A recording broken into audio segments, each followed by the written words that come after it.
자, 어디 있었나요? 예, 특별건축구역 거기를 들어가도록 하겠습니다. 자, 우리 특별건축구역에 관한 테마하고 우리 결합건축 좀 보라고 말씀을 드렸죠. 건축협정은 여러분 출제가 됐습니다. 자, 일단 특별건축구역은 자, 의 자체는 여러분 알다시피 거기 조화롭고 창의적이다. 한마디로 멋있는 건축물 지을 수 있는 구역이다. 그렇게만 기억해 두시고 자, 지정에 관한 문제입니다. 자, 특별건축구역은 자, 누가 지정한다 나와 있죠? 국장하고 시도지사입니다. 시군구장 나오면 안 되겠죠? 허가권자라고 하면 틀리겠죠? 그죠? 그래서 국장, 시도지사가 지정할 수 있다. 이렇게 보시고요. 자, 또 한 가지. 자, 특별건축구역을 지정할 수 없는 지역이 4개 나오죠? 자, 4개 어떻게 오라겠어? 계산, 접자. 이렇게 오라고 말씀드렸고요. 자, 계산 접자 해놓고 또 내용을 모르면 안 된다고 이야기했죠? 자, 여기 개는 뭐죠? 개발 제한구역. 여기는 보전 산지, 또 접도구역, 또 자연공원. 말 그대로 요 지역들은 개발이 되는데요, 개발이 안 되는데요? 개발이 안 되는데. 자, 거기는 특별건축구역을 지정할 수 없다. 그렇게 보시면 돼요. 자, 그래서 강의 틀기 잘 나오는 게 거기 나와 있죠? 자, 비교. 요 지역 말고 군사시설 보호구역이다. 보호구역은 지정할 수 있다 없다? 있다. 이 4군데만 아니라고 생각하시면 돼. 이 4군데 아니고 뭐 경제자유구역 나온다. 경제자유구역도 지정할 수 있다 없다? 있다. 4군데를 지정할 수 없다. 딱 없는 건 4개만 기억해 놓으세요. 계산 접자 이렇게 기억해 놓으시면 됩니다. 자, 그 다음에죠. 자, 오른쪽으로 바로 넘어가겠죠? 자, 지정 절차입니다. 자, 지정 절차에서는 제가 거기 2군데가 포인트, 좀 더 들어가면 3군데까지 보셔야 되는데, 자, 일반적으로 지정할 때는 신청에 의해서 지정할 수도 있고, 직권에 의해서 지정할 수도 있거든. 자, 신청에 의해서 지정한다는 것은 거기 보시면, 자, 우리 중앙장 시도지사는 국장에게, 시군구장은 우리 특광도에게 지정 신청할 수 있다 나와 있죠? 뭐 신청하게 되면 며칠 이내? 30일 이내 건축위원회 심의를 거쳐야 한다. 그렇게 봐두시면 됩니다. 그래서 30일 이내 건축위원회 심의를 거쳐야 된다라고 보시면 되겠고요. 자, 그리고 그 외자들, 아까 우리 말한 그 기관들 아닌 자들은 지정 제한할 수 있다겠죠? 지정 제한도 할 수 있다라고 봐두시면 되겠고요. 자, 지정 제한하게 되면 거기 3번, 4번. 자, 시도지사는 며칠 이내 지정 여부 결정한다고? 45일. 자, 결과 통보는 며칠 이내? 14일. 4번. 잘 안 보던 거지만 한번 그냥 체킹만 합시다. 혹시나 또 꼼꼼하게 나오면 어쩔지 모르니까 체킹만 하고 가자고. 특히 숫자 같은 것은 우리가 안 외우면 손을 못 대잖아. 그렇게 봐두세요. 그래서 아까 우리 일반적으로 우리 지정할 때 신청할 수 있는 자들은 중앙장이나 시도지사 또는 시군구장에 신청하잖아. 근데 그 자들 외자들은 제한할 수 있다 나와있죠? 제한. 제한하게 되면 얼마 이내 결정해 주라고? 45일. 45일. 자, 그리고 또 한 가지는 그 통보는 며칠이라고? 14일. 잘 안 다뤄진 부분이긴 합니다만은 이렇게 한번 체킹 한번 해 놓으세요. 45로 14일. 또 직권에 의해서 지정할 수 있고요. 또 지정 해제 사유가 나옵니다. 해제 사유는 자, 거기 특히 디귿 절벌하겠죠? 자, 몇 년 이내 착수 안 하면? 5년 이내 착수 안 하면 특별건축구역 지정을 해제 사유가 된다는 것 봐두시면 되겠고. 자, 지정효과입니다. 자, 지정효과는 우리 관리계획 결정이 있는 걸로 본다라고 나와 있죠. 그래서 여기도 지정효과 문제는 자, 특별건축구역이 지정되면 일반적 건폐 용적률 등이 전부 다 완화되거나 배제되거든. 자, 그래서 거기에 관한 도시군 관리계획 결정이 있는 것으로 본다. 그렇게 나오죠. 결정이 의제가 됩니다. 자, 대신 이제 여러분들 모의고사라도 간간히 보면 보이는 게 이 지문이에요. 자, 관리계획 결정이 의제되지만 우리 관리계획 결정사항들 기억나죠? 결정사항들 용용용 다 했잖아. 자, 그 중에서 예외적으로 의제가 안 되는 거 있죠? 뭐? 용용용. 이것은 의제되지 않습니다. 자, 거기 용도지역, 용도축, 용도구역의 지정 변경은 제한다고 나와 있죠? 그래서 용용용은 의제되지 않는다. 됐죠? 용용용은 의제되지 않는다. 그렇게 하나 봐두세요. 자, 우리 특별건축구역이 지정되면 뭐 기반시설이든 지구단위든 이런 것들 전부 다 의제될 수 있거든. 자, 그런데 뭐는 의제 안 된다? 용용용 하나 봐두시면 되겠고요. 자, 특별건축구역에서는 적용이 배제된 거 보이죠? 적용 배제하고 통합 적용 두 개를 보셔야 되는데, 자, 우리 특별건축구역엔 적용이 안 되는 거. 자, 어떻게 하라겠죠? 건용, 조공, 높이. 아까 우리 대지 분할제한에서 기준 제한은 건용, 대공, 높이였죠? 자, 다 똑같고 요놈만 틀리다겠죠? 요거 적용이 들어가 있네요. 자, 일반 특별건축구역에는 건폐율, 용적률 적용한다, 안 한다? 안 한다. 적용 배제니까. 그래서 더 넓고 더 높은 건물도 지을 수 있다는 이야기요. 적용을 안 하기 때문에. 자, 또 적용. 자, 우리 200 이상 대지는 적용해야 되잖아. 여기는 그 규정들 다 적용이 안 된다는 이야기야. 그런 이야기고. 자, 또 대전의 공지 6m 내 뛰라고 이야기했죠. 자, 이것도 적용이 안 된다. 높이 제한 2개 적용이 안 돼. 그래서 높게 지을 수 있다. 뭐 그런 취지로 봐두시면 돼. 자, 그러면서 여러분들 우리 특별건축구역에는 적용이 안 되는 거 6개 규정인데 어떻게 하라고요? 건용, 조공, 높이. 가장 쉽게 물어볼 수 있는 문제입니다. 하나 봐두시면 되겠고. 자, 또 한 가지. 특별건축구역에는 통합 적용이 보이죠?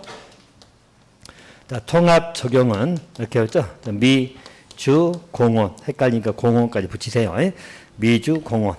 자, 보시면. 자, 미가 뭐죠? 미술작품. 자, 주는 주차장. 그리고 공원이 미주, 공원. 이렇게 기억해 놓으세요.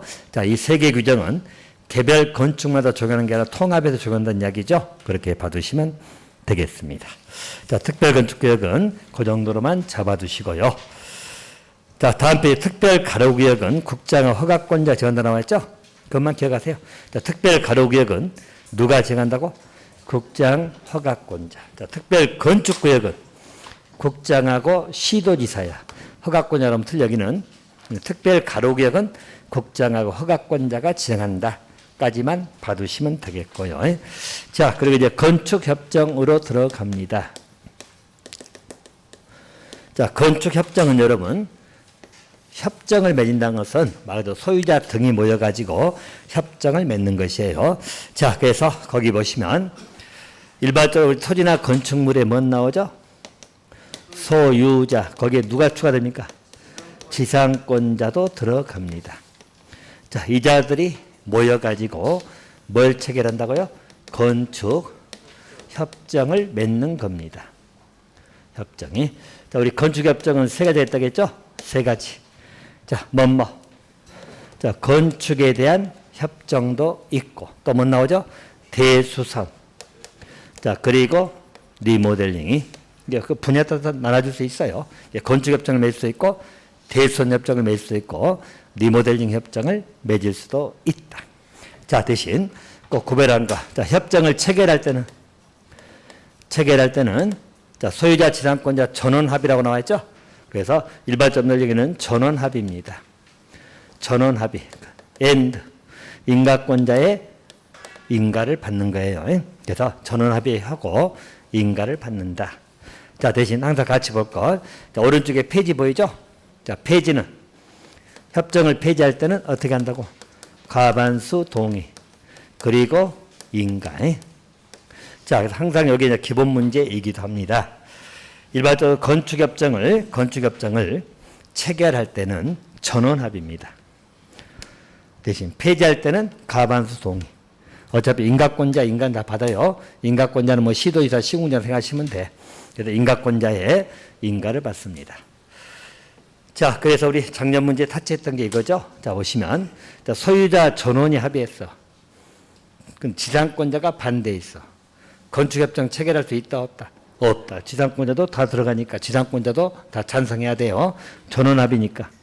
그 말 하겠습니까? 그래서 소유자, 지상권자 전원합의입니다.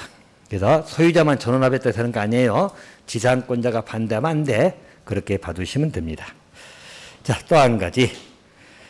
협정을 체결을 하는 데 있어서 대상 지역이 보이죠? 건축협정은 전국에 다 하는 건 아니고 그 대상 지역이 나옵니다. 자, 대상 지역이 보니까 그 지구단위 계획구역 보인가요? 자, 또 주거환경 개선 사업을 위한 정비구역 보이죠? 또 존치 지역, 도시재생, 활성화 지역, 기타입니다. 자, 이 지역들이고 제가 항상 여기는 얘기하겠죠? 자, 대상 지역이 아닌 것 중심으로 보라겠죠? 아닌 것 나오면 저 틀리게 뭐 나온다고? 도시개발구역은 아닙니다. 자, 정비구역 중에는 자, 거기 주거환경 개선 사업은 나와 있잖아요. 근데 재개발이나 재건축 사업을 위한 정비구역이다. 여기는 지정 대상 지역이 아니다. 그래서 두 군데는 아니에요. 자, 그래서 일반적으로 지구단위 계획구역이나 주거환경 개선 사업 시행을 위한 정비구역만 나와 있잖아. 자, 그리고 존치 지역, 또 재생 활성화 지역 보이죠? 이 네 군데에서 협정을 체결할 거다. 그렇게 봐두시면 되겠습니다. 자, 운영회는 자율기구니까 뭐 운영회를 설립할 수 있다라고만 봐두시면 되겠고요. 자, 인가권자 보이죠? 자, 인가권자 누구라고? 시도지사나 시군구장이에요. 자, 절차에서 넘어가고 둘 이상 걸친 경우 보이죠? 이제 과반이 속가, 과반 동그라미 치시면 됩니다. 과반이. 자, 둘 이상 거칠 때는 일반적으로 과반이 속하는 인가권자에게 인가를 신청할 수 있다. 여러분들 알다시피 이렇게 지역이 이렇게 있는데 자, 만약에 이쪽은 A시고 이쪽은 B군이다. 그럼 누구에게 인가받을 거냐? A시장이냐 B군수냐? 걸쳐 있잖아요. 자, 이럴 때는 어디가 과반 속하지? 과반 속하면 A시장한테 인가받으면 돼. 알겠죠? 과반이 속하는 그 인가권자에게 인가 신청할 수 있다 나오죠? 과반 하나 기억해 놓으시면 됩니다. 자, 오른쪽으로 갑니다. 협정 변경이죠. 당연히 인가받은 걸 변경하려면 또 변경 인가 받는 건 기본이고요. 자, 폐지 아까 했죠? 자, 폐지할 때 어떻게 한다고? 과반수 동의받고 인가를 받아야 한다. 그렇게 봐두시면 되겠습니다. 자, 효력 승계라고 하는 걸 보이죠? 자, 오늘 틀리긴 안 나오지만 지문은 뜨거든. 자, 거기 보시면 자, 협정 구역에서 자, 우리 건축 등을 했죠? 자, 그러면 자, 소유자 등은 협정에 따라서 해야 될 것이고, 자, 두 번째 보시면 자, 그 소유 이전 받거나 설정받은 자 보이죠? 자, 이전 설정받으면 역시 협정 체결자 지위를 승계한다 나와 있죠? 그죠? 그래서 그건 당연한 이야기니까 뭐 틀리게 나올 일은 아니고요. 이렇게 봐두시고요. 일반적으로 우리 건축협정에서는 한 두 번째도 물어봤던 게 그 통합 적용에 관한 문제죠. 자, 통합 적용입니다. 자, 통합 적용은 6가지가 나오는데, 자, 이거 어떻게 그러겠죠? 대지, 건조, 하주 이렇게 올려주라겠죠? 네. 대지, 건조, 하주 이렇게 치면 돼. 오늘은 비가 와서 건조 안 합니다. 어쨌든 대지, 건조, 하주 하고 외우시면 돼요. 자, 그럼 대가 뭐죠? 대지하고 도로 관계. 지는 지하층. 자, 건이 뭐예요? 건폐율입니다. 자, 조는 조경, 하는 하수처리, 주는 주차장이. 자, 이 6개는 일반적으로 건축협정에 통합 적용되는 것이에요. 자, 그래서 거기 써놨죠? 자, 건폐율은 통합 적용이지만 용적률은 통합 적용이다 아니다? 아니다. 자, 이것 말고 뭐 계단 설치든 뭐 이것 아닌 것 나오면 다 통합 적용 아니에요. 통합 적용은 6개. 6개. 어떻게 하고요? 대지, 건조하주 하고 외우시면 돼. 여기 있죠? 그래서 6가지 딱 암기해 놓으시면 되겠습니다. 자, 여기는 그렇게 정리하시고 한 장 더 넘기시면 결합건축이 보이네요. 자, 일반적으로 결합건축에 관련된 내용은 이것도 한번 정리를 좀 하셔야 되는데, 일단 우리 결합의 의미가 뭐죠? 결합은 떨어져 있는 거라겠죠? 떨어져 있습니다. 자, 그리고 결합건축의 포인트는 뭐라고?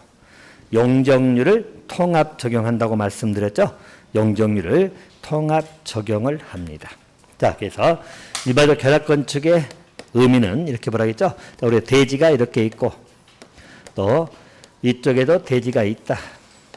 그럼 떨어져 있다는 거죠? 보통 2개 대지를 가지고 논의하고 지금 이제 3개 이상도 가능해요. 자, 근데 여기 떨어져 있는데 이 떨어지는 거리가 최단 거리가 얼마 이내로 나와? 2m? 그죠. 100m 이내라고 나오죠. 최단 거리가 100m 이내입니다. 가장 짧은 거리가 100m 이내다. 자, 그러면 일반적으로 해서 건축할 때 A 대지나 B 대지 서로 건축주가 합의를 해야 되겠죠? 그래서 여기 A 대지가 있으면 여기 건축주가 있을 것이고 또 여기 건축주가 있다는 이야기죠. 자, 건축주, 자, 우리 A하고 B라고 본다면 둘이 합의가 돼야 돼, 안 돼야 돼? 되는 겁니다. 자, 합의해가지고 어떻게 하자는 이야기죠? 용적률을 각각 적용한다, 통합 적용한다. 통합해서 적용하자. 자, 그래서 짓는 건축물을 뭘 한다고? 결합건축. 결합건축은 기본적으로 용적률 통합 적용입니다. 이게 가장 포인트 말씀을 드렸고, 자, 건폐율이라면 맞아 틀려?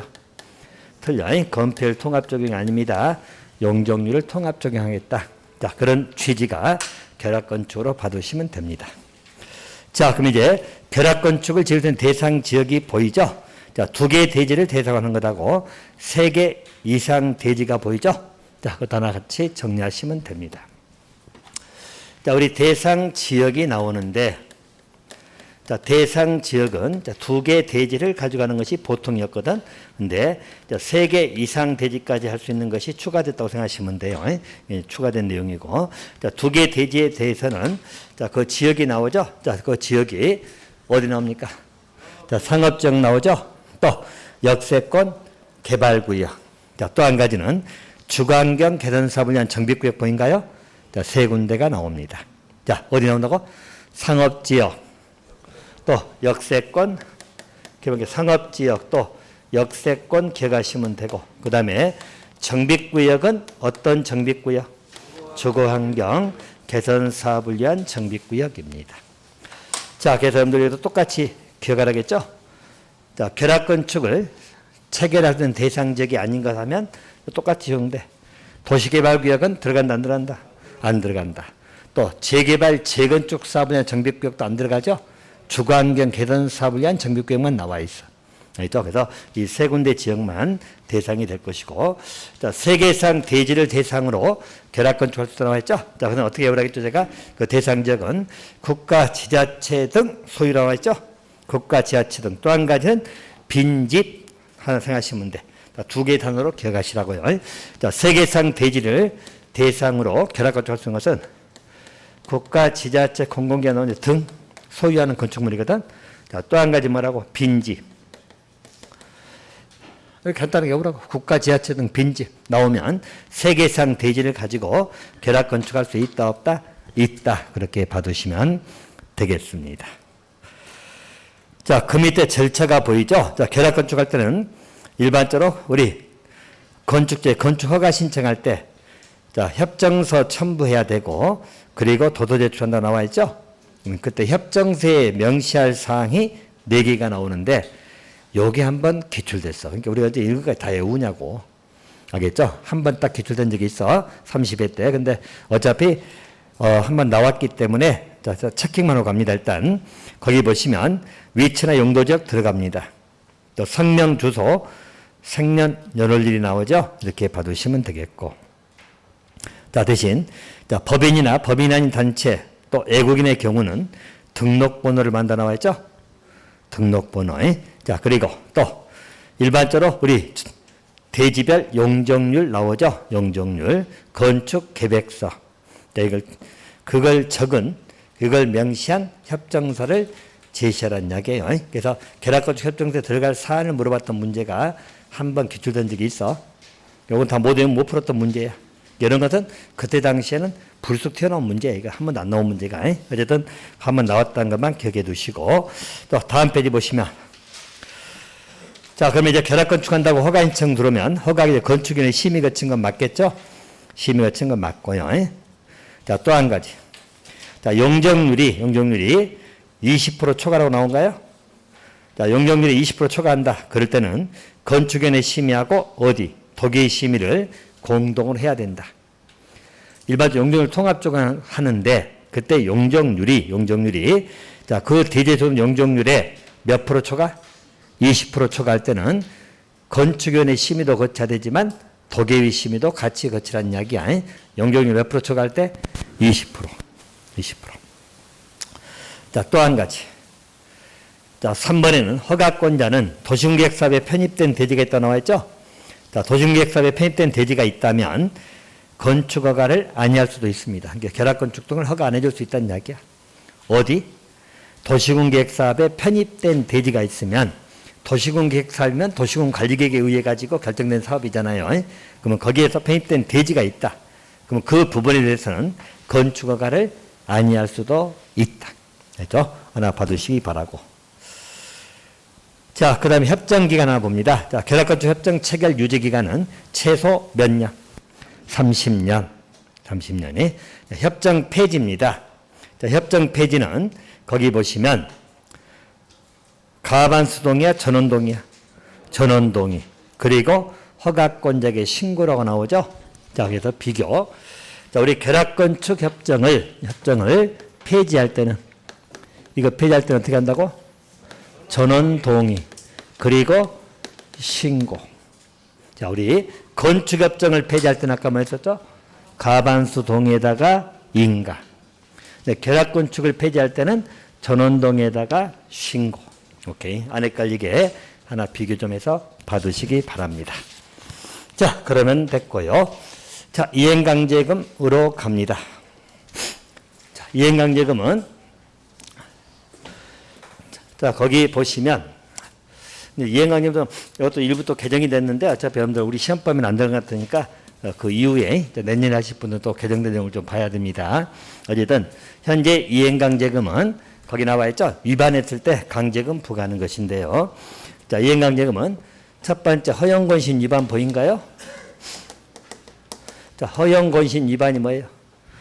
자, 허가를 안 받았다. 용적률 초과했다. 건폐율 초과했다. 신고 안 했다는 이야기죠. 허용권신 위반하게 되면 자, 일반적으로 시가 표준액 50% 곱하기 면적 곱하기 비율이 나오잖아. 알겠죠? 그래서 강제금 산정하는 공식인데 뭐 계산 문제까지 안 나올 거니까 일반적으로 허용권신 위반할 땐 비율도 곱하는데 자, 비율 순서는 허가 안 받으면 몇 프로? 100%. 용역 초과하면 90. 건폐율 초과하면 80. 신고하는 것은 70%. 그래서 그 비율을 곱해 가지고 산정한다. 제일 가벼운 게 신고하는 거죠. 제일 무거운 것 허가 안 받고 하는 것. 알겠죠? 그렇게 봐두시면 되겠고요. 자, 두 번째입니다. 이행강제금 가중이 나오죠. 이행강제금 가중입니다. 자, 가중은 영리 목적이나 상습 위반이거든. 자, 이런 경우에는 자, 몇 퍼센트 범위에서 100%. 자, 그것도 50에서 한번 개정됐다고 말씀드렸죠. 자, 100% 범위에서 이행강제금을 가중할 수 있다, 하회한다. 하회한다. 이것도 개정된 거죠. 하회한다로 바뀌었으니까 그렇게 봐두시면 됩니다. 자, 거기는 그렇게 보시면 감경입니다. 밑에 감경. 자, 그건 어떻게 하라고 했죠? 제가 500 이하 축사 생활하겠죠? 500 이하 축사가 나오면 5분의 1 감경. 500 이하 축사 나오면 5분의 1 감경. 자, 감면은 60 이하의 주거용입니다. 60 이하 주거용 건축물 나오면 2분의 1 범위 내에서 조례가 정하는 금액을 부과한다 나와 있죠? 그죠? 그래서 2분의 1 범위 내에서 조례가 정하는 금액을 부과한다. 60하고 2분의 1 하나 숫자 기억해 두시면 됩니다. 자, 또 한 가지. 자, 이행강제 부과할 때는 문서로 개고한다 나와 있죠? 자, 이행강제금은 반복 부과가 특징이죠? 자, 1년에 몇 회 이내? 2회 이내. 2회 이내. 자, 농지법 뭐라겠죠? 매년 1회. 매년 1회고. 자, 또 한 중기는 뭐냐면 이행강제 부과하기 전에 시정명령 하거든. 이행을 안 했다는 이야기죠. 근데 이행강제 부과하고 나니까 이행을 했어. 이행해버리면 자, 이미 부과된 강제금은 소멸된다. 자, 이미 부과된 건 뭐라고? 징수해야 됩니다. 새로운 강제금 부과는 안 하지만 이미 부과된 건 징수한다는 것 그것 하나 봐두시면 됩니다. 자, 이행강제 만나면 강제징수 들어간다는 이야기예요. 그렇게 잡아두시면 될 것 같습니다. 자, 이행강제금은 그렇게 정리하고요. 우리 그냥 건축법은 여기까지 해서 마무리를 짓도록 하겠습니다. 자, 이제 주택법으로 들어갑니다. 자, 건축법이 좀 여러분들 암기사항이 많아서 귀찮긴 하죠. 또 건축법이 양이 많아요, 실은. 그래서 수업하지 않는 내용도 나올 수 있어요. 어쩔 수 없어, 건축법은. 그래서 전부 다 우리가 할 수 없는 거니까 만약 모르는 건 나오면 어떻게 하라고? 찍어서 맞추고, 아는 건 나오면 실수 안 하고 맞추고, 그러면 7개 다 맞아. 그렇게 하시면 돼요. 자, 주택법으로 들어가도록 하겠습니다. 자, 주택법도 여러분 우리 시험에서 몇 문제 나오죠? 7문항이 출제가 된다 이렇게 봐두시면 됩니다. 어제는 도계법, 도정법을 못한다면 건축주택도 잘 봐야 돼요. 도계, 도정은 못하고 건축주택도 못 보고 그러면 암울해. 알겠어요? 주택법도 잘 하시기 바라고. 어차피 또 나올 땐 다 정해졌다고 말씀드려서 양이 많아서 그러지. 다 못 외워서 그러지. 자, 첫째는 용어 문제 기본이라고 말씀드렸죠? 특히 주택법에서 용어 문제는 잘 안 빼고 나와.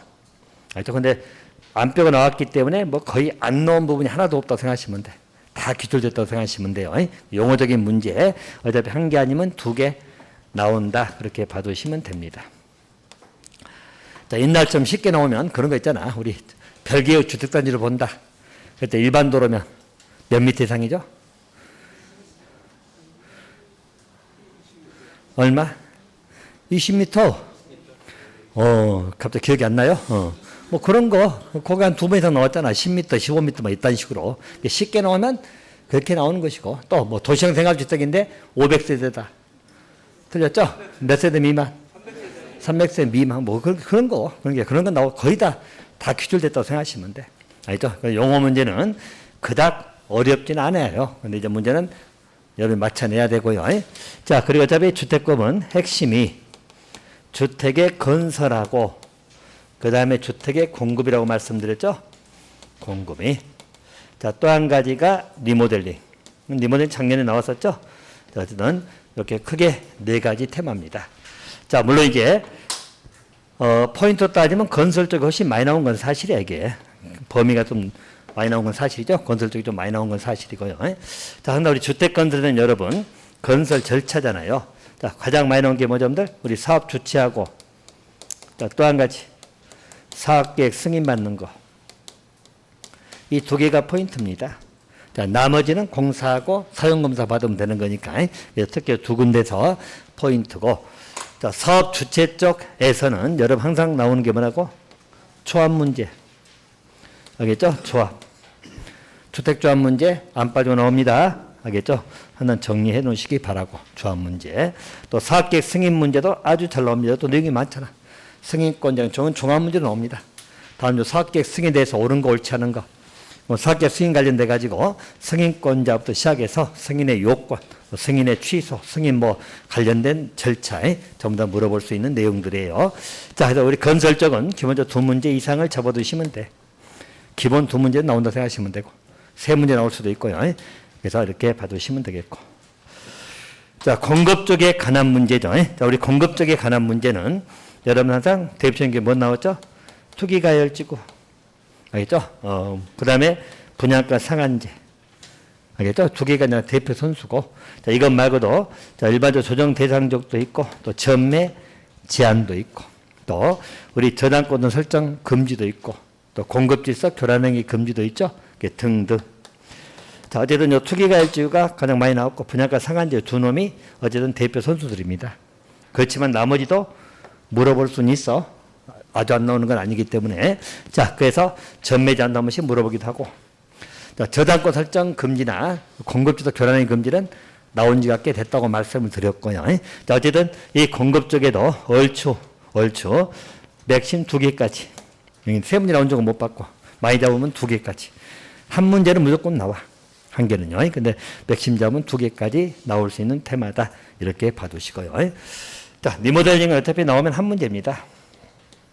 근데 리모델링은 매번 나온 건 아니고 나오기도 하고 건너뛰기도 하고. 알겠죠? 매번 나온 건 아니에요. 리모델링은. 그래서 어쨌든 리모델링 파트는 딱 3가지를 정리할 건데 첫 번째 리모델링 용어는 여기에서 정리할 겁니다. 리모델링 용어는. 자, 그리고 리모델링 기본계획 하나 하고. 자, 또 한 가지가 리모델링 할 때 허가 문제 있죠? 허가. 어차피 3군데서 나올 겁니다. 알겠죠? 리모델링은. 근데 뭐 작년에 나왔기 때문에 올해 또 내지는 않을 것 같은데 그래도 준비는 해 놓으셔야 돼요. 알겠죠? 그래서 일반 주택법은 이것을 공부하는 거다. 이렇게 봐두시면 됩니다. 자, 먼저 용어부터 들어갑니다. 자, 교재는 206페이지죠. 6페이지. 용어에서 출발점. 주택이 나오잖아요. 주택. 자, 이 주택은 주택법에서 말하는 주택입니다. 자, 그 주택 개념은 거기 세대 구성원이 장기간 독립된 주거세 이런 거 볼 필요도 없다겠죠? 자, 포인트가 뭐라고? 여기는 건축물 전부 또는 일부에다가 and. 자, 부속 토지가 들어가 안 들어가? 들어간다는 거. 꼭 문제 나오면 여기는 뻔해. 주택 나오면 부속 토지를 제외한다면 틀려. 자, 우리 부속 토지가 뭐라고? 단독주택이면 마당이. 그 마당도 주택 개념에 들어간다, 안 들어간다? 들어간다. 그래서 부속 토지가 포함된다는 것 하나 기억해 두시면 되겠고요. 자, 또 이 주택을 여러분 분류하기에 따라서는 여러 가지 분류가 가능한데 가장 일반적인 분류가 거기 단독주택하고 뭐 나오죠? 공동주택. 이것도 다 지문으로 구성됐죠? 왜냐하면 용어라고 하는 것이 여러분 딱 하나만 물어본 게 아니라 다음 중 주택법 영상 용어에 관해서 옳은 거 옳지 않은 거 해버리면 5개씩 막 지문이 섞여 나오기 때문에 여기도 그런 형태로 한두 번 이상 물어봤어요. 자, 일반적으로 단독주택. 이건 다 아시겠지? 이제 일반 주택법에서는 3개 나온다겠죠? 뭐? 단독주택하고 다중주택 또 다가구. 또 공동주택도 3개. 뭐? 다세대주택, 연립주택, 그리고 아파트. 자, 내용은 우리 건축법상 내용과 다 똑같다겠어? 똑같아. 단지 차이점은 자, 일반적으로 우리 건축법에서는 단독주택에 공간이 들어가 있었잖아요. 공간이 들어가 안 들어가? 안 들어가고. 또 공동주택에는 건축법에는 기숙사가 있었죠? 주택법은 기숙사는 공동주택이다 아니다? 아니다. 그럼 뭘로 불리는다 했죠? 준주택. 뒤에 나옵니다. 그래서 일반적으로 우리 기숙사 부분은 주택법에서는 공동주택이 아닙니다. 건축법으로 가버리면 공동주택 맞잖아. 우리 건축법은 다연하게 했으니까. 주택법에서는 기숙사는 공동주택이 아니고 준주택으로 분류됩니다. 봐두시면 돼요. 자, 그러면 이제 내용적인 문제는 다 아시잖아요, 여러분들이. 그래서 우리 건축법 했기 때문에 볼까요? 자, 우리 다중은 뭐죠? 바닥면적이 얼마? 662야. 몇 개 층이야? 3개층이야. 자, 다가구는 662야. 또 3개층 이하. 몇 세대 이하? 19세대 이하. 자, 다세대는 662야. 몇 개 층이야? 4개층 이하. 자, 연립은 660초가 4개층 이하. 아파트는 5개층 이상이 다 아는 것들이니까 그렇게 봐두시고.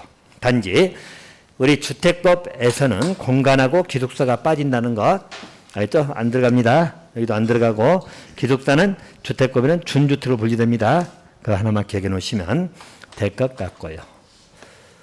자, 두 번째 이제 많이 물어봤던 용어가 우리 국민주택, 민영주택이죠. 자, 이 개념은 여러 번 출제했던 테마입니다. 또 주택을 분류할 때 국민주택하고 민영주택으로 구별합니다. 자, 국민주택이 뭐냐라고 물어보면 뭐라고 했죠? 또 그렇게 하지 말아. 민영주택 아닌 거 하지 말아. 응? 꼭 물어보면 민영주택 아닌 거. 민영은 국민 아닌 거. 틀린 말은 아니지만 그렇게 말하면 안 돼. 우리 시험에서는 틀린 말은 아니지. 민영주택 아니면 국민주택이지 뭐. 알겠죠? 근데 내용을 잡아줘. 둘 중에 하나는 내용이 나와야지. 자, 우리 국민주택 개념을 정돈하라고 말씀을 드렸고, 일단 우리 국민주택, 민영주택은 제1에 따른 분류입니다. 돈의 출처가 어디서 나오냐? 제1에 따른 분류입니다. 주체가 아니고 누가 하냐가 아니고 제1에 따른 분류인데요. 자, 국민주택은 두 가지 먼저 잡으라겠죠? 두 가지. 첫 번째, 자, 등이라고 씁니다. 거기 뭐만 나오죠? 국가, 지자체, 토주공, 지방공사 보이죠? 국가 등이 건설하는데 뭘로 건설하는 거? 국민주택, 규모 이하로 건설해야 됩니다. 알죠? 국가 등이 건설하는데 국민주택 규모 이하로 건설하면 뭐가 된다고? 국민주택. 또 한 가지는 재정이나 기금의 지원을 받아 건설하죠. 규모는 뭘로? 국민주택 규모 이하. 이렇게 가도 되고 이렇게 가도 되고 둘 중 하나 걸리면 돼. 그러면 국민주택이 됩니다. 자, 그래서 보시면 국가 등이니까 지자체, 토주공, 지방공사 다 들어가요. 여기서 건설하는데 국민주택 규모 이하로 지어야 되거든. 초과로 지어버리면 민영주택 되는 거야. 자, 우리 민영주택이 뭐라고? 민영주택은 이제 국민주택 아닌 거. 주택 중에 국민주택 빼면 나머지 다 민영이거든. 알겠죠? 그러면 이 말은 다시 말해서 국가 등이 건설해도 민영주택이 될 수 있다, 없다? 있다. 그죠? 국민주택 규모 이하로 지어야 되는데 초과로 지어버리면 민영주택 되는 거예요. 그렇게 보시고. 자, 두 번째는 재정이나 기금의 지원을 받는다 나와 있죠? 그러면 재정은 국가 지자체 재정을 말합니다. 알겠죠? 재정의 지원을 받아 건설해. 또 기금은 주택 도시 기금이 있어. 알죠? 그 지원을 받아 건설하면 돼. 그러면 이 말은 민간인이 건설해도 재정이나 기금의 지원을 받아서 국민주택 규모 이하로 지으면 국민주택이 되는 거야. 민간이 지어도 국민주택 될 수 있고 국가 등이 지어도 민주주택 될 수가 있고 그래요. 그래서 민영주택을 민간인이 건설한다면 틀려. 알겠죠? 쉽게 말해서 국민과 민영을 주체로 구별하면 틀리다고. 쉽게 말해서 국민주택은 국가 건설하고 이건 민간인이 건설한다. 그러면 틀려. 알겠죠? 그래서 그렇게 이해하시라는 이야기입니다. 다시 봅니다. 자, 국민주택이 뭐라고요? 국가 등이 국민주택 규모 이하로 건설하든지 또는 재정이나 기금의 지원을 받아서 국민주택 규모 이하로 건설해야 돼. 그럴 때 뭐라 부른다고? 국민주택. 여기 보세요. 포인트는 국민주택 규모 이하로 지어야 됩니다. 하나 봐두시면 되겠고. 자, 그래서 국민주택 규모라고 하는 것은 뭐냐라고 나와 있죠? 뭐가 85라고? 항상 앞에 말 놓치지 말라고. 그 몇 자를 자꾸 안 해오려고 하지 말어. 제발. 85만 바꾸는 게 아니기 때문에 앞에를 분양면적 바꾸면 틀린다니까. 알겠죠? 앞에 무슨 면적이? 주거 전용 면적이 얼마? 85제곱미터 이하. 단. 거기 나와 있죠? 자, 거기 수도권도 아니고 또 어디? 도시적도 아니고 읍면적이죠? 읍면적은 얼마? 100 이하입니다. 그래서 거기는 100 이하가 됩니다. 국민주택 규모라고 하는 것은 주거 전용 면적이 85제곱미터 이하. 주거 전용 면적이므로 우리가 분양 면적으로 따질 때는 공용 면적이 들어간다겠죠? 그래서 그럴 때는 32평 정도 평소 따지면 이렇게 나온다고 생각하시면 돼. 주거 전용 면적이지 공용 면적이라고. 그러니까 앞에 말을 바꿀 수도 있으니까 항상 같이 보라고. 85만 외우지 마시고요. 그래서 준의 85제곱미터 이하입니다. 자, 또 한 가지. 이 주거 전용 면적을 어떻게 산정할 거냐. 요거까지 나온다니까. 29회 때. 산정하는 기준이죠. 자, 산정은 단독주택하고 공동주택 그거 써놨잖아. 자, 물론 포인트는 공동주택이 포인트가 말씀을 드렸어. 일단 여러분 이건 외우기 편하게. 자, 단독주택 나오면 자, 주거 전용 면적은 어떻게 날 거냐. 자, 전체 바닥 면적에서 뭘 뺀다 나와? 뭐 지하실이라든가 화장실, 창고 이런 거 빼는 거예요. 그래서 우리 바닥 면적에서 지하라든가 뭐 또는 화장실, 창고 이런 걸 빼는 걸 말해. 이게 어디에 뺀다고? 바닥 면적. 자, 그리고 공동주택의 주거적 면적은 두 가지 기억할 것은 첫 번째, 자, 공동주택의 주거적 면적은 외벽 중심선 기준, 내부선 기준. 외벽의 내부선을 기준한다는 거 기억해 두시고. 자, 두 번째, 공용 면적은 당연히 포함이다, 제외다. 제외. 그래서 우리 공동주택에 대해서 두 가지 포인트 잡으세요. 자, 공동주택의 주거적 면적 산정은 외벽의 내부선 기준이에요. 중심선 하면 틀리다겠어. 자, 그리고 공용 면적은 포함이다, 제외다, 제외. 이렇게 봐두시면 됩니다. 자, 그래서 일반적으로 그 두 개만 기억해 놓으시면 돼요. 자, 국민주택은 그렇게나 봐두시면 되겠고. 자, 민영주택은 국민주택 아닌가로 나와 있죠? 라고 봐두시면 됩니다. 자, 그리고 세 번째 도시형 생활주택이 보인가요? 자, 도시형 생활주택입니다. 자, 도시형 생활주택이 나오게 되면 첫 번째 개념 특징 잡으셔야 돼요. 자, 일단 도시형 생활주택은 거기 뭐라 나옵니까? 몇 세대 미만? 300세대 미만입니다. 미만이기 때문에 여러분 300세대는 들어가 안 들어가? 그렇지. 일반적으로 300세대인 도시형 생활주택은 없어. 그렇죠. 미만이기 때문에. 자, 그리고 국민주택 규모로 지은다 나와 있죠? 자, 국민주택 규모로 지어야 됩니다. 이게 도시형 생활주택 이웃이다. 그러니까 가장 포인트는 300세대 미만. 이거 잘 기억해 놓으시라고 말씀을 드렸고요. 자, 또 한 가지. 자, 도시형 생활주택은 우리 뒤에 나옵니다만은 자, 생활주택은 우리 분양가 상한제가 적용이 된다, 적용되지 않는다. 그죠? 분양가 상한제 적용되지 않습니다. 우리 분양가 상한제도 공부하겠죠? 분양가 상한제가 적용되지 아니한다. 그것도 하나 기억해 두시면 되겠고. 자, 세 번째. 자, 도시형 생활주택의 종류 보인가요? 종류는 세 가지가 나오죠? 세 가지. 자, 단지형 뭐 나옵니까? 그죠? 단지형, 연립, 또 단지형 뭐? 다세대. 그리고 원룸형입니다. 도시형 생활주택은 연립, 다세대, 원룸 그렇게 생각하셨으면 줄여가지고 이렇게 봐주시고 꼭 틀리게 나오는 게 도시형 생활주택 종류에는 아파트 들어가 안 들어가? 안 들어갑니다. 다 맞게 써놓고 아파트 살짝 써놓으면 안 돼. 일반적으로 도시형 생활주택은 단지형, 연립, 다세대, 원룸형 세 가지가 있다. 자, 그리고 도시형 생활주택은 좀 더 완화되기 때문에 자, 원래 여러분 연립하고 다세대는 몇 개층 이하죠? 4개층 이하잖아. 도시형 원룸인 도시형 연립이나 도시형 다세대가 돼버리면 몇 개층까지 가능하다? 5개층까지 가능하다. 한 개층 더 짓게 해준다는 이야기야. 그거 기억해 두시면 되겠고.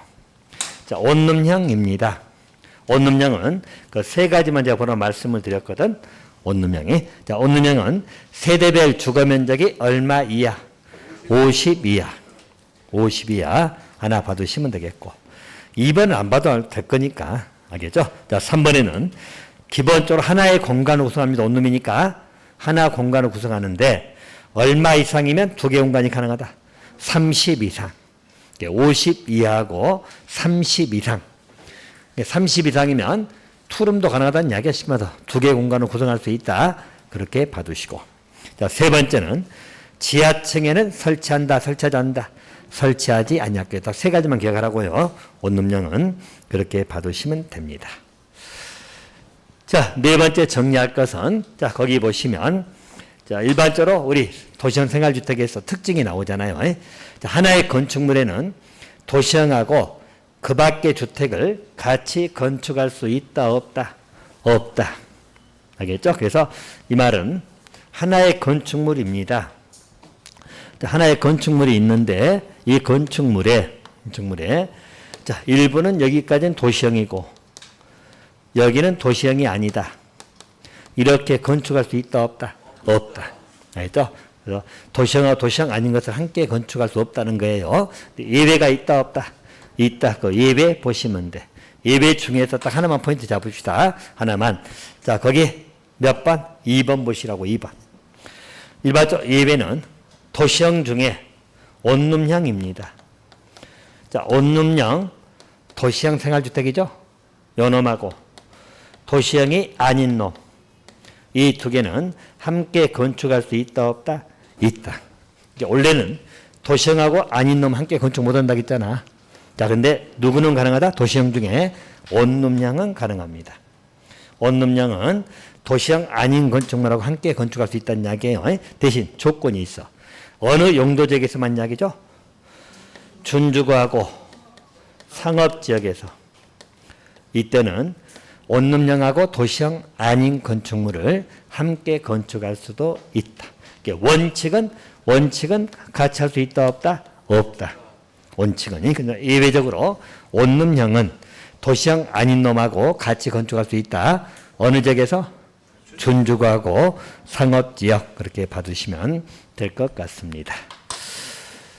자, 이제 세대 구분형으로 갑니다. 자, 세대 구분형 공동주택이 나오죠. 일단 여기도 핵심 포인트는 세 가지가 핵심 포인트인데, 자, 우리 세대를 구분하는 뭐죠? 공동주택입니다. 일단 세대 구분형 공동주택 나오면, 자, 중심이 거기 사업계획 승인받아 건축한다고 보인가? 자, 여기 이제 보통 원칙 생각하시면 돼. 자, 그리고 밑에 공동주택 관리법에 따라 허가 신고 나오죠? 자, 두 개 차이점 뭐라겠죠? 자, 사업계획 승인은 처음부터 이렇게 짓는 거, 처음부터. 자, 공동주택 관리법이 써지면 나중에 고치는 거, 세대 구분형으로 고치는 걸 말해요. 그렇게 비교해서 봐두시면 되겠고요. 자, 일반점들 특징은, 자, 우리 세대 구분형이 나오면 가장 핵심 포인트가 뭐라고? 첫 번째. 얼른 이거 너무 바로 찾아보라 했잖아. 제 1순위가 뭐라고? 구분 소유 할 수 있다, 없다? 없다. 알겠죠? 그게 가장 1순위입니다. 자, 세대 구분형은 구분 소유할 수 있다, 없다? 없다. 그 의에 나오잖아. 될 것 부분이. 구분 소유할 수 있다 하면 틀려. 세대 구분형 가장 1순위 찾아볼 것 이거니까 기억해 두시면 되겠고요. 자, 두 번째는 세대수 산정이라겠죠? 자, 세대수를 산정하는 것은 몇 개 세대로 산정한다? 하나의 세대로 산정한다. 쉽게 말해 세대수 산정을 각각 산정한다. 맞아, 틀려? 각각 산정한다면 틀려. 각각 산정이 아니고 뭘로 본다고? 하나의 세대로 본다. 하나 기억해 두시면 되겠고. 자, 세 번째는 일반적으로 숫자가 나오면 얼마를 초과할 수 없다고 정리하겠죠? 3분의 1을 초과하지 마라. 자, 3분의 1은 거기 보시면 두 가지가 나오잖아요. 자, 거기 3번에 세대수, 전체 대수의 3분을 넘지 아니할 것, 또 전체 주거적 면적 합계의 3분의 1 넘지 않게 둘 다 3분의 1이야. 알겠습니까? 이렇게 봐두시고요. 자, 대신 이제 차이점만 비교하면 요 놈만 틀려. 선물 초과를 못하는 게 기본이에요. 이 두 개는 똑같으니까. 자, 예외적으로 우리 공동주택관리법이 나옵니다. 자, 우리 공동주택관리법상 허가나 신고가 나오거든. 이럴 때는 차이점이 자, 첫째가 거기 세대수가 전체 따지면 얼마를 초과 먼저 나옵니까? 10분의 1 보인가요? 그 3번에 전체 세대수에 얼마를 초과하지 말아라? 10분의 1. 전체로 따지면 여기는 10분의 1을 초과하지 마라. 자, 동으로 따지면 3분의 1을 초과하지 마라. 자, 그리고 또 공동주택관리법 나오면 그 1번에 써진 거. 자, 구분된 세대수는 기존 세대 포함해서 몇 세대 이하일 거. 그죠? 세대수는 2세대 이하입니다. 하나 세대만 더 받아올 수 있다는 거야. 됐나요? 자, 공동주택관리법부터 우리면 이것만 기억하세요. 자, 공동주택관리법부터 우리면 구분된 공간의 세대수는 기존 세대를 포함해가지고 몇 세대 이하라고? 2세대 이하. 자, 그리고 거기 보시면 세대 초과 부분은 전체 따지면 전체에서 10분의 1. 해당 동의 전체 세대수 얼마? 3분의 1. 동으로 따지면 3분의 1. 초과하지 말 것. 그렇게 봐두시면 돼. 그죠? 그래서 일단 다시 정리합니다. 자, 세대 구분형이 나오면 요 두 개는 다 똑같다고 해서 요 놈만 이제 차이점이니까 비교하시면 돼요. 자, 일단 세대 구분형이 나오면 구분 소유를 할 수 있다, 없다. 없다. 이게 1순위라고 해서 구분 소유 한다면 틀려. 자, 또 두 번째. 세대수 산정할 때 몇 개로 산정한다? 하나의 세대. 알겠죠? 그리고 세대 구분형 공동주택을 지을 때 전체 세대수나 전체 주거조면 합계에 얼마를 추가 못한다고? 3분의 1 추가 못해. 알겠죠? 처음에 지을 때 이야기고. 자, 공동주택 관리법 붙으면 나중에 아파트 고치는 거죠? 여기 고치는 거. 자, 고칠 때 여긴 전체 세대수에 얼마를 추가 못한다? 10분의 1. 동 세대수로 따지면 3분의 1. 자, 그리고 이때는 그 세대수는 몇 세대 이하만 가능해? 2세대 이하. 기존 세대 포함해가지고 하나만 더 받아들 수 있다. 살고 있다면 그렇게 봐두시면 됩니다. 자, 공동관리법은 딱 숫자로만 정리 좀 해놓으시면 될 것 같습니다. 자, 다음 페이지. 자, 준주택 보인가요? 자, 준주택은 여러분 거기 오기 노다. 오기 노다. 자, 오가 뭐죠? 오피스. 기는 기숙사. 노는 노인 복지주택. 다는 다중생활시설이 오기 노다.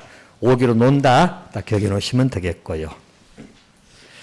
자, 이제 주택단지하고 공구, 공공택지 보이잖아요. 자, 주택단지는 말 그대로 여러분들 주택부대 복리를 건설하는 일단의 토지를 말하죠. 근데 주택단지 중에서 별개의 주택단지 본다 보인가요? 자, 별개의 주택단지 보는 기준에 관련된 문제이지요. 자, 별개의 주택을 본다는 말은 거기 가운데, 항상 말씀드렸죠? 우리 주택단지 이렇게 있다면 하나의 주택단지인데 가운데 부분에 큰 게 가로막고 있다겠죠? 큰 게. 자, 거기 뭐만 나와요? 철도가 있거나, 뭐 고속도로가 있거나, 또 뭐 자동차 전용도로가 있거나 이런 거죠. 그래서 철도나 고속도로가 있다. 이런 경우. 자, 또 한 가지. 자, 일반 도로면 너비가 얼마 이상? 20m 이상. 20m 이상입니다. 일반 도로면. 또 예정도로면 얼마 이상? 8m 이상입니다. 자, 그러면 이 경우는 주택단지를 별개로 본다. 주택단지를 별개로 본다는 것은 이쪽을 A주택단지, 자, 이쪽을 B주택단지. 주택단지가 나눠져 버린 거예요. 자, 가운데 이렇게 큰 게 가로막고 있잖아. 이해됩니까? 별개 주택을 봅니다. 자, 일반 도로는 몇 미터 이상? 20m 이상. 예정도로 나오면 8m 이상이. 자, 그럴 때는 일반적으로 별개의 주택단지로 본다. 하나 봐두시고요. 자, 그 다음 밑에 공구부터 봅니다. 자, 공구 나오죠? 자, 하나 주택단지입니다. 하나의 주택단지에서 둘 이상으로 공사구역을 쪼갠다겠죠? 공구는 공사구역을 쪼개는 겁니다. 자, 그래서 6m 이상 너비로 공구간 경계 설정이라고 나와 있죠? 자, 그래서 이건 이렇게 해야 되겠죠? 자, 만약에 이렇게 나눠졌던 이야기지. 자, 여기 너비 6m 이상 나와 있죠? 6m 이상이고, 또 여기에 뭐뭐 있다고? 도로 설치하든지 또는 주차장을 설치하든지, 자, 또는 거기 옹벽이 있거나 축대가 있거나 막 나오잖아요. 축대가 있거나 이런 것 등입니다. 자, 이럴 때는 공사구역을 쪼갠다. 그래서 여기를 여러분 109, 여기를 209. 이 공구는 하나의 주택단지 속에서 나눠진다겠죠? 공사구역을 쪼개는 것이고, 자, 그러기 위해서는 공구별 세대수가 몇 세대 이상? 전부 다 300세대 이상이죠? 여기 주택단지는 몇 세대 이상 돼야지 공구별 분할이 가능하다. 600세대 이상이 돼야 됩니다. 그러면 공구 분할할 수 있다 없다? 있다. 왜냐하면 하나의 공구는 300세대가 돼야 되잖아. 이상이 돼야 되잖아. 알겠죠? 그래서 300세 이상이 돼야 되기 때문에 이 주택단지는 몇 세대 이상 돼야 돼? 600세대 이상이 돼야지 공구별 분할이 가능하다. 됐나요? 자, 그거 하나 기억해 놓으시면 되겠고요. 자, 위에 공공택지는 뭘 보라겠죠? 공공사업에 의해서 공동주택이 건설된 용지다. 됐나요? 그렇게 하나 정리를 해 두시면 되겠다. 그래서 단독주택은 아니라는 이야기예요. 알겠죠? 그렇게 봐두시고, 또 공공택지가 되면 분양이 된다겠죠? 분양. 그러면 일반점들 거기 보시면 환지 방식을 할 때는 공공택지도 아니다. 아니다. 환지는 분양하는 게 아니라겠죠? 그래서 공공택지는 일단 분양이 가능해야 돼요. 그런 취지로 봐두시면 됩니다. 자, 그러면 됐고요. 자, 시설 부분으로 갑니다. 자, 시설은 여러분 거기 부대, 복리, 그리고 또 우리 기관시설, 간선시설 보이죠? 자, 부대는 딸린 걸 말합니다. 딸린 시설. 자, 뭐뭐 나오죠? 주차장, 관리사무소, 담장, 또 주택단지 안에 도로, 건축, 설비 이런 거 전부 다 부대시설. 자, 복리시설은 놀이터, 근린생활, 또 유치원, 주민운동, 경로당 나오죠? 복리. 자, 기관시설은 뭐라고? 도로, 상하수, 전기가스, 통신, 난방 나오잖아. 자, 간선시설은 뭐라고? 연결이 포인트.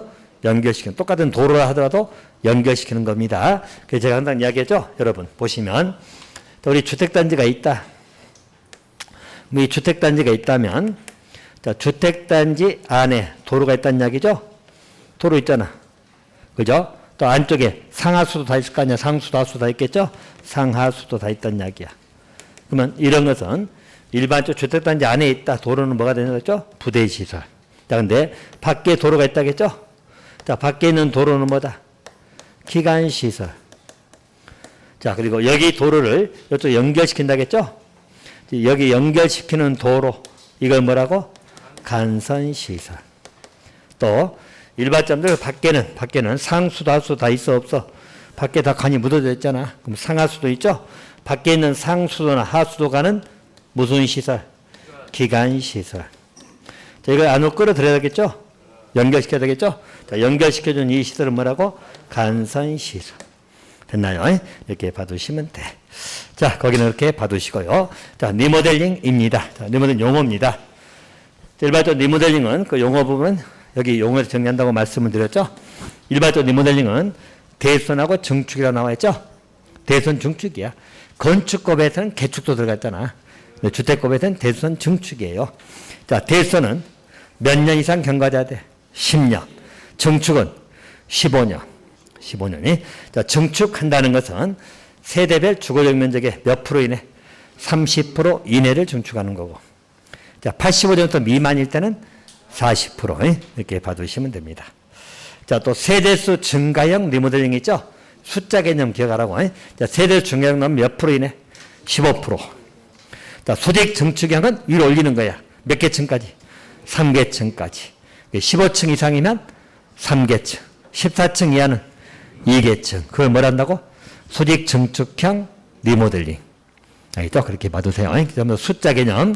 거기 10년, 15년, 30%, 그리고 15%, 3계층 숫자 아시겠죠? 자, 숫자가 좀 물어볼 거니까 그 숫자 암기 좀 해두세요. 자, 그렇게 리모델링 개념은 잡으시면 됩니다. 오케이. 자, 여기까지 하고요. 10분 쉬었다가 우리 건설 쪽으로 들어가도록 할 겁니다. 자, 10분 쉬겠습니다.